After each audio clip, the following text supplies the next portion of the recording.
With your Cougars Rewind, I'm Stephen Williams. It was nearly a perfect weekend for Columbus State Athletics as its teams combined to go 8-1 over the last 3 days. The Cougar baseball team hit the road for a weekend conference series at number 22 Montevallo. Friday night, CSU led 2 batters into the game as Cameron Scott homered with a man on to make it 2-0 Columbus State.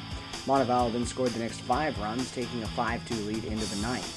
In the final frame, Jimmy Overmark made things interesting with a 2-run home run that pulled the Cougars within 1. CSU put the tying run on base with only 1 out, but the Cougars couldn't bring him home and dropped Game 1 5-4. Saturday, Columbus State broke out the bats, combining for 36 runs and 39 hits in a doubleheader sweep of the Falcons. 5 different Cougars had multi-hit performances in the first game as CSU won 11-5. Jimmy Overmark led the way with 4 hits, and Brett Teschner homered and drove in 3. In the second game, CSU scored 25 runs, including tying its record for most runs in an inning during a PBC game with 10 in the fourth. Brett Teschner went a perfect 5 for 5, hit 3 home runs, and drove in 8. Martin Castro also had a 5-hit day, while Jackson Oliver hit his first home run of the season. CSU took the series with a 25-3 win. It was a strong weekend for the CSU tennis programs as both teams won handily in 2 matches against Fort Valley State and Young Harris. The CSU women blanked Fort Valley State on Saturday, the 8th time they have shut out an opponent this season. Then they followed it up with a 7-1 conference win over Young Harris Sunday. The 6th-ranked Lady Cougars are now 13-0 overall and 7-0 in conference play. Like the women, the CSU men shut out Fort Valley State on Saturday as well. Sunday, they then knocked off number 26 Young Harris 6-3. It was the 6th win for the Cougars over a nationally ranked opponent.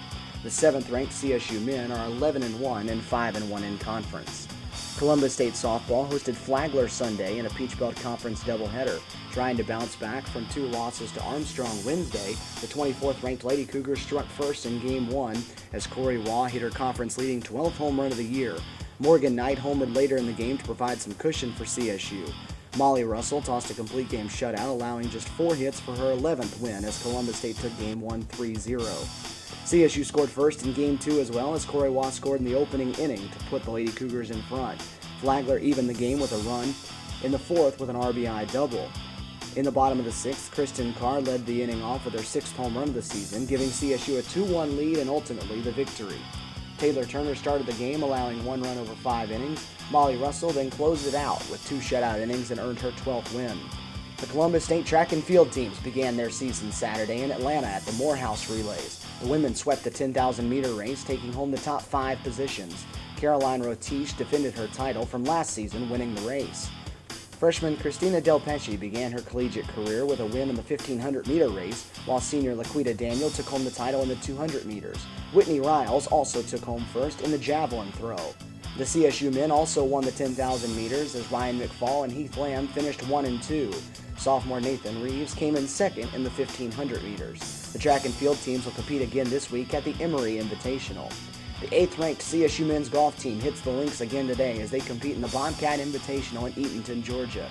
The tournament features 7 teams ranked in the top 10 and 11 ranked in the top 20 of the latest GolfStat rankings. The first 2 rounds are taking place today.